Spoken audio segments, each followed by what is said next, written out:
No, no, the point is that it's very hard for people to understand how you fix a record. Well, I had good teachers. And I also had excellent, excellent engineers. Because for me, up to this time that you're hearing this record now, for almost 12 to 15 years, I was being trained by engineers to fix records, including no.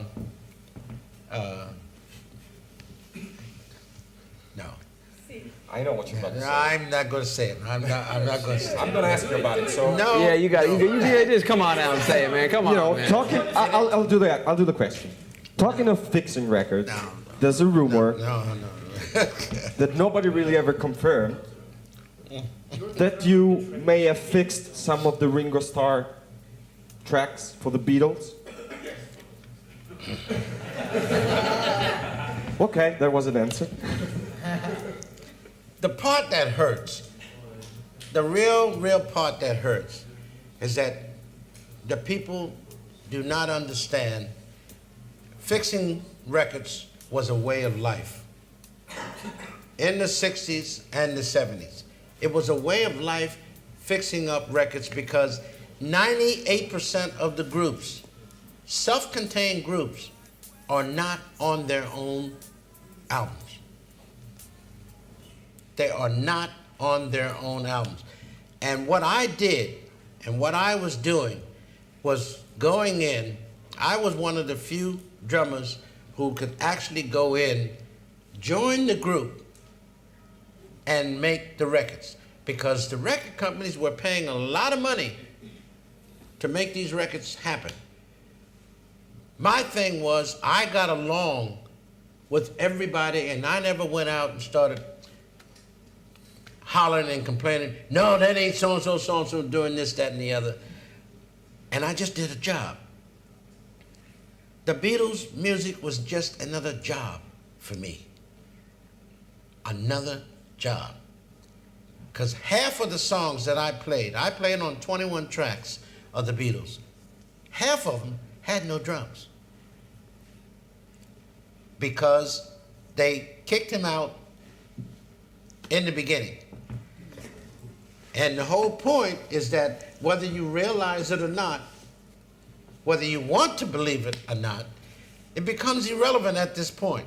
But you're going to find out that he's not on anything. The man made his money and everything else was made by live. The man spent $1 million promoting the Beatles. Brian Epstein spent money to promote the Beatles. And that was unheard of in the 60s, to spend that kind of money to do something. Ringo took somebody else's place in that band because that's who they wanted and that's who they could control. And that's all it was. It was all about control. He looked the part that they wanted.